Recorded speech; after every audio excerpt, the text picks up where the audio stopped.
क्या है, सम प्लस विधान से बना है हमारा संविधान। संविधान की परिभाषा, नियम कानूनों का ऐसा संकलन जो किसी देश के शासन चलाने के लिए आवश्यक हो, उसे हम संविधान कहते हैं। शासन चलाने के लिए आवश्यक हो, जैसे कि मान लीजिए आपका घर है और आपके घर में कोई नियम बन जाता है, उस नियम को फॉलो करना ही हमारा कर्तव्य है। तो वही हमारा संविधान है, जो एक लिखित दस्तावेज है। मान लीजिए अगर कोई क्राइम कर दे और अगर वो लिखा हुआ ना हो तो हम उसे वैलिड नहीं मानते। इस वजह से हमें संविधान की आवश्यकता पड़ती है। संविधान का मतलब एक दायरा हो गया कि हमें पता है कि हमारा जो भी काम होगा इस दायरे के हम बाहर नहीं जा सकते हैं। वही हमारा संविधान है।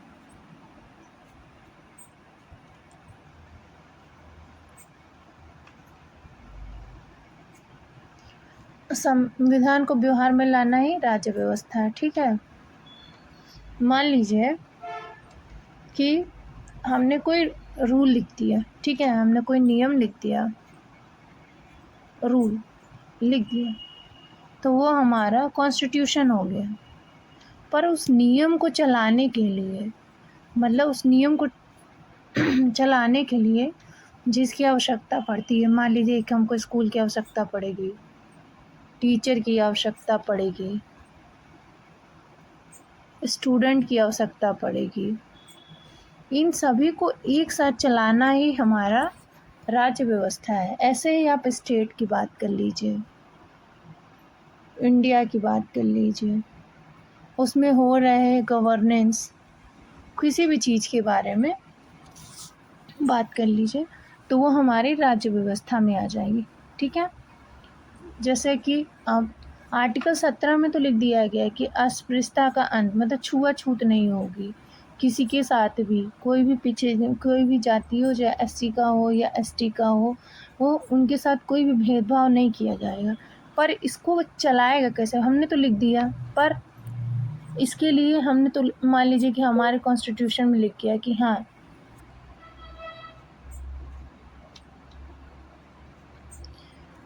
मान लीजिए कि आपने इसे कॉन्स्टिट्यूशन में लिख तो लिया है, पर अब इसे चलाएगा कौन? तो उसके लिए क्या करेगी, पुलिस रहेगी। ठीक है, अगर आपके साथ कोई भी चीज़ गलत होता है तो उस पर कार्रवाई करने का काम पुलिस का होता है। ठीक, इसको चलाने का या संचालन करने का जो कार्य होता है वही हमारा पॉलिटी होती है। ठीक है, सबसे पहले ना जैसे कि SC ST ये जो होते,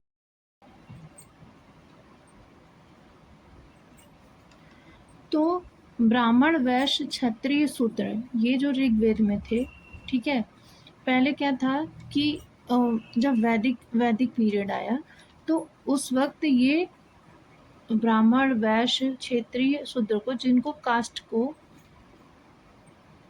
इनको कर्म के हिसाब से जाना जाता था कि मतलब ब्राह्मण जो होगा वो पूजा पाठ करवाएगा, वैश्य जो होगा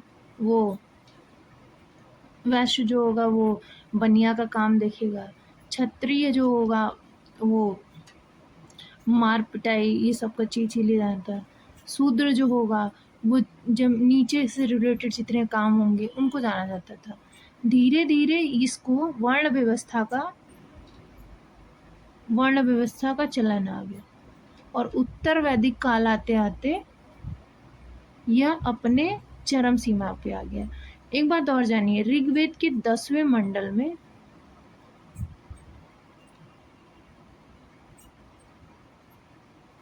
में पुरुष सूक्त में इसका वर्णन है।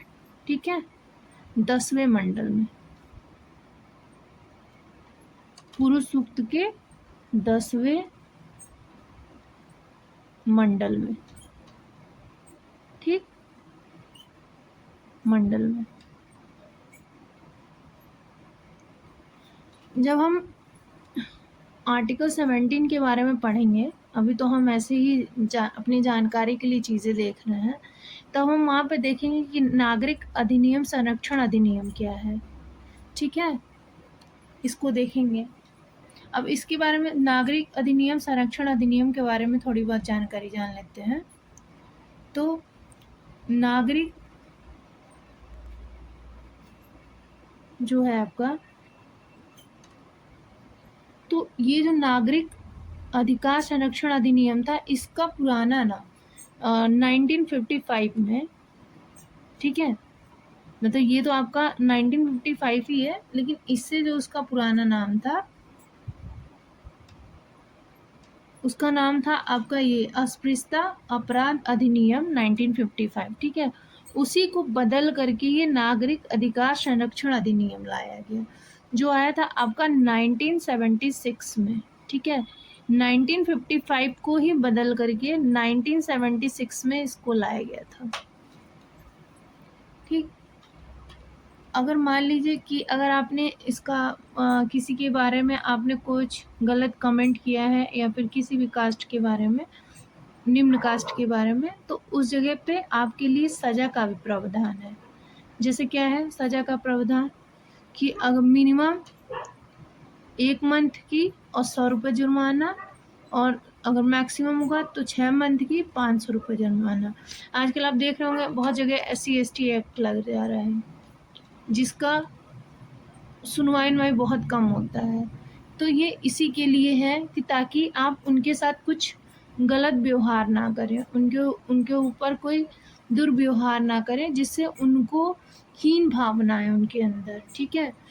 ये चीज़ हम ये नहीं कह रहे हैं कि केवल SC/ST एक्ट पे भी था, ये तो पुरुष सूक्त में जब आया तब की बात है। नागरिक अधिकार संरक्षण अधिनियम एक तो हमें वुमेन्स के लिए,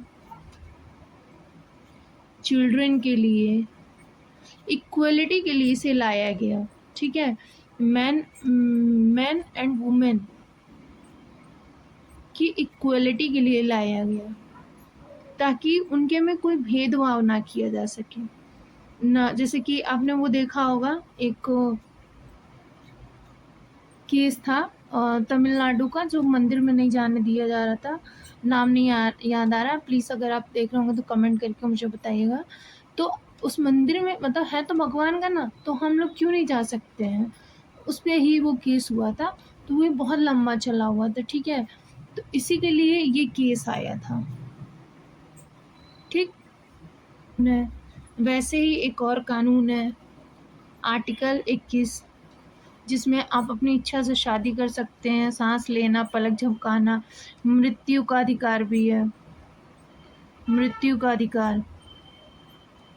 अभी आपने एक केस देखा होगा जो बहुत चर्चित था, आपने एक केस देखा होगा हरीश राणा का, जो बहुत साल से हॉस्पिटल में एडमिट थे, वेंटिलेटर पे थे, जिनका शरीर कुछ काम नहीं कर रहा था, उनकी फैमिली के वजह से काफ़ी ज़्यादा स्ट्रगल उनको देखना पड़ता था। तो वो आर्टिकल 21 के ही तहत उनको इच्छा मृत्यु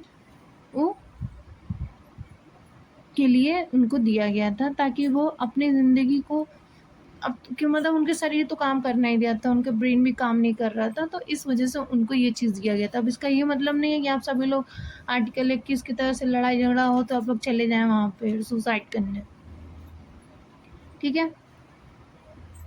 उसके बाद राज्य व्यवस्था को चलाने के लिए, अब किस किस के लिए काम आता है, राज्य व्यवस्था को चलाने के लिए पॉलिटी का काम आता है, संसद में लॉ मेकिंग का काम आता है, दंड और न्यायालय में गैर संवैधानिक संस्थाओं की। अब हम संस्थाएं देख लेते हैं कि संस्थाएं कौन कौन सी होती हैं। एक आपका कॉन्स्टिट्यूशनल बॉडीज होती है, जिसको बोलते हैं संवैधानिक संस्थाएं। एक होता है आपका असंवैधानिक संस्थाएं, जिनमें वित्त आयोग, निर्वाचन आयोग, मतलब जिस चीज़ को लिखा रहेगा, जैसे आर्टिकल 280 हो गया आपका, आर्टिकल 324 हो गया, तो ये सब जो है कानून बना हुआ है। जैसे कि आपका पार्लियामेंट हो गया, ठीक है, आपका पार्लियामेंट हो गया, इलेक्शन कमीशन हो गया, आपका एग्ज़ाम जो कंडक्ट होता है उसके लिए हो गया। तो ये जिस चीज़ के बारे में हमारे संविधान में लिखा है वो कॉन्स्टिट्यूशन बॉडी में आएगा, ठीक है। जिसके बारे में नहीं लिखा हुआ है, लेकिन वो कहीं न कहीं हमारे लाइफ में है। जैसे कि पर्यावरण के पे हमारी चीज़ें लिखी हुई नहीं हैं, लेकिन फिर भी हम उसके लिए करते हैं, जैसे पेड़ लगाना, ये सारी चीज़ें कहीं लिखी नहीं है। वैसे ही इसमें नॉन कॉन्स्टिट्यूशन बॉडीज़ में भी कुछ आती हैं, जैसे कि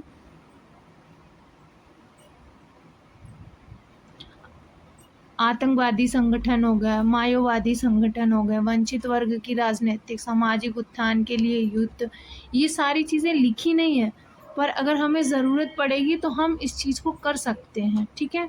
जैसे पुलवामा का अटैक हुआ था तो कहीं लिखा नहीं था कि अगर किसी ने आपके ऊपर वार किया तो आपको भी वार करना चाहिए, लेकिन हमने उसके विरोध में किया, ठीक है। ऐसे ही नक्सलवादी संगठन क्या है, भारत में शुरू हुआ था 1967 में नक्सलवादी, ठीक है। दार्जिलिंग जिला में नेता थे चारू मजूमदार जी। ऐसे ये रोकने के लिए यूएपीए का 1967 में आया था, ठीक है, जिसको बोलते हैं अनलॉफुल एक्टिविटीज़ प्रिवेंशन एक्ट 1967, ठीक है। कभी कभी ये फुल फॉर्म पूछ लेता है, इसलिए मैंने इसको यहाँ पे नोट डाउन करवाया था,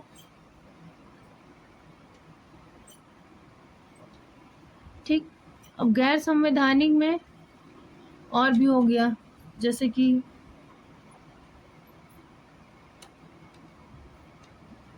गैर संवैधानिक संस्थान का गठन कौन करता है, तो उसका गठन करता है प्रेसिडेंट, ठीक है। और किसके, ये पार्लियामेंट के द्वारा, ठीक है।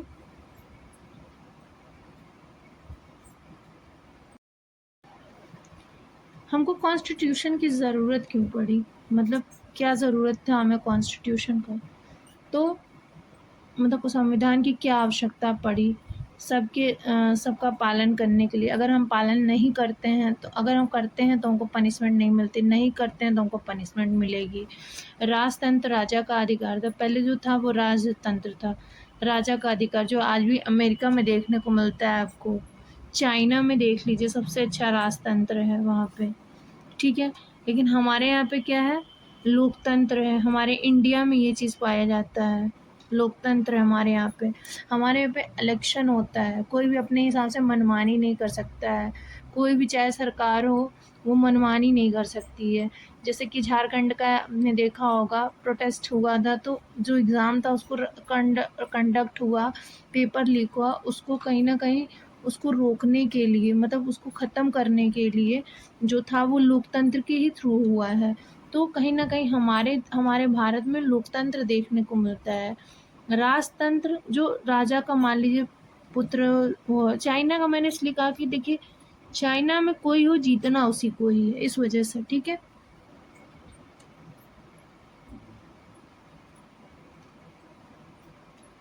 संविधान का पहला काम यह है कि वह बुनियादी नियमों का ऐसा समूह उपलब्ध कराए जिससे समाज के सदस्यों को एक न्यूनतम समन्वय और विश्वास बना रहे। संविधान का काम कि मान लीजिए कोई जमीन स्तर पे है, उसके लिए भी 1 रुपये हो जुर्माना अगर कोई क्राइम करता है, और जो उच्च स्तर पे हो उसके लिए भी 1 रुपये हो। ऐसा ना हो कि उसके लिए ना हो। मान लीजिए कि अगर किसी को अगर गवर्नमेंट की तरफ से अगर कोई स्कीम के फ़ायदा मिल रहे हैं तो वो गरीबों को भी मिले और अमीरों को भी मिले। ऐसा ना हो कि सिर्फ अमीर ही अमीर पाते जाएं, ठीक है। दूसरा काम क्या है, संविधान का दूसरा काम ये स्पष्ट कराना कि समाज में निर्णय लेना, संविधान यह भी तय कराता है कि सरकार कैसे निर्मित होगा और शक्ति किसके पास होगी, ठीक है। संविधान का मतलब ये बताता है कि प्रेसिडेंट का काम क्या है, ठीक है। प्राइम मिनिस्टर का काम क्या है, राष्ट्रपति, उपराष्ट्रपति, न्यायालय, सबके काम क्या है, उन सब के बारे में जो विवरण देता है वो हमारा संविधान देता है। सरकार कुछ जातियों अन्य जातियों की सेवा करेगी, ठीक है। संविधान का तीसरा काम यह है कि वह सरकार पर कुछ सीमाएं लगाए, वह उनका उल्लंघन कभी ना करे। कि कोई अगर गलत कर रहा है तो उसको रोकने के का भी कार्य जो है वो संविधान करता है। मौलिक अधिकार स्पष्ट हो जाएगा, जीवन जीने का अधिकार, अभी जैसे मैंने आपको बताया, कहीं भी भ्रमण करने का अधिकार और संघ बनाने का अधिकार, ये सारे अधिकार जो हैं ये हमें संविधान से ही प्राप्त होते हैं। आपातकालीन स्थिति में जैसे कि नेशनल इमरजेंसी 352 में लगा, स्टेट इमरजेंसी 356 में, फाइनेंशियल 360 में। अभी तक हमारे पर कौन सा नहीं लगा? वित्त वाला अभी तक हमारे ऊपर नहीं लगा, ठीक है। आर्टिकल 20 एक्ट बना रहा है। ये सब काम जो है, मतलब इन सब चीज़ को चलाने का काम जो है वो संविधान का है। चौथा काम है संविधान का कि जनता की आकांक्षा पूरा करने की क्षमता प्रदान करे ताकि न्यायपूर्ण समाज की स्थापना हो सके। मान लीजिए कोई अमीर का बच्चा है, उसका नंबर जो है वो 362 है, वहीं गरीब के भी बच्चे का नंबर 362 है। पर ऐसा नहीं है कि हम अमीर को ही देंगे।